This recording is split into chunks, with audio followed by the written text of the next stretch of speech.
city. Gonna play our guitars and sing you a country song. We'll all be flying higher than a jetliner. And if you want a little bang in your yin-yang, come along. Come on along and welcome in to Indiana Sports Fever. Jim Coyle. Hope your weekend was a great one and we get your weeks off to a great start. Jake sitting at the controls, and we're ready to get going. Lots of things to talk about today in the news, of course. Mr. Basketball, Trace Jackson Davis named Indiana's Mr. Basketball, as is Jory Allen for Bedford North Lawrence for the women's side, both attending Indiana University. And big news for Indiana men's basketball. That's the first back-to-back year of getting Mr. Basketball, going all the way back to 1997 and 98 when you had Luke Recker and Tom Coverdale. On the program today, ironically, Tom Coverdale. Looking forward to talking to Tom. Also, Lance Stemler, former Hoosier baller, named to the Illinois Hall of Fame over the weekend. So looking forward to talking to Lance about that. So we got a lot to get to. A lot of things. The Kentucky Derby happened over the weekend, and boy, did it happen. Very controversial finish there as Maximum Security wins the Kentucky Derby and then has victory snatched out of its hooves. Unbelievably, for the first time in 145 years of Derby history, the winner is taken down from a disqualification, from an on-track disqualification, as he was ruled to have interfered with a couple of other horses. But the thing that really is just stupid, the horse that called foul first was not even involved in it in any way except for to benefit and win Country House, which he did. Hall of Fame trainer Bill Mott on that one, and just, it's caused a stink. The best horse in the race obviously was Maximum Security. And the amount of dollars that affected betting-wise, untold millions of dollars that affected from that standpoint. But just from the sheer fact that it's a shame, because the best horse on the track was Maximum Security. No one was to catch that horse. And, if a jockey pursues the horse over into the path of another horse struck the lane, I get that. This was not intentional. The jockey did this. The horse moved away from crowd noise coming out of that final turn. And these horses are very flighty. These thoroughbreds are very flighty.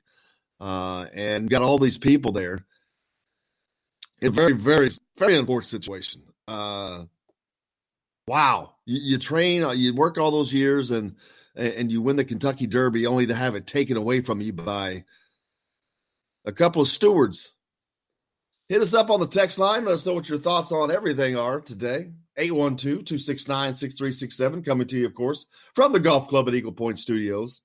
Lots to talk about. Tom Coverdale is going to be on the program. Former Mr. Basketball winner. Lance Stemler, Illinois Hall of Fame member now. Was inducted in the Illinois Hall of Fame over the weekend. We'll talk to Lance about that. So plenty to get to. Indiana baseball lost their first series since losing to Tennessee and being swept by Tennessee, I should add, in late February, as they lost on Friday and Saturday before picking up a win yesterday. We'll have to check out the standings on the Big Ten baseball to see where that leaves the Hoosiers and how it affected Indiana. But their hopes for a Big Ten title definitely took a bashing, and their hopes for hosting a tournament site took a shot. We'll see how that turns out for the Hoosiers, but not what they had hoped for it to turn out. And it follows a trend for Indiana baseball of just not playing well on Friday nights against their opponents in conference play. And Fridays, the first day of the series, is when they usually throw their best pitching. And Saturday is the toss-up, and then Sundays, usually the back end of the rotation. And Indiana has feasted on Sunday games. and they have just not done well in Friday and Saturday games, hitting-wise. They had a total of 6 hits in the first 2 games this weekend. That didn't do them a lot of good, as they were completely shut down by the pitching of Illinois over those 2 days. It's a trend that's gone on throughout the conference season. Because Indiana's vying for a Big Ten championship. But like I said, that just took a serious blow. They travel next weekend to Michigan, who was leading the Big Ten by a half game over Nebraska and Indiana. We'll have to see where Indiana's left now. Try to get those standings pulled up. But their efforts have been good all year long, but the hitting has really, to be honest with you, they've led the league or they lead the country in home runs, but the hitting itself, they strike out a lot. I mean, there are a lot of games where they have double-digit strikeouts. I'll have to check the stats out from this weekend, but I know there was one game which they had 9 strikeouts. I think that was Friday night. Having trouble with the internet pulling that up now, but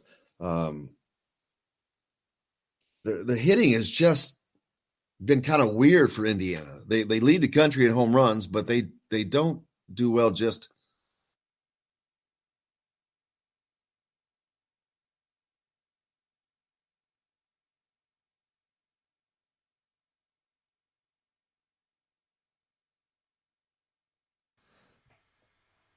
Seems like we've lost Jim for a second. Let me go ahead and pull him back up.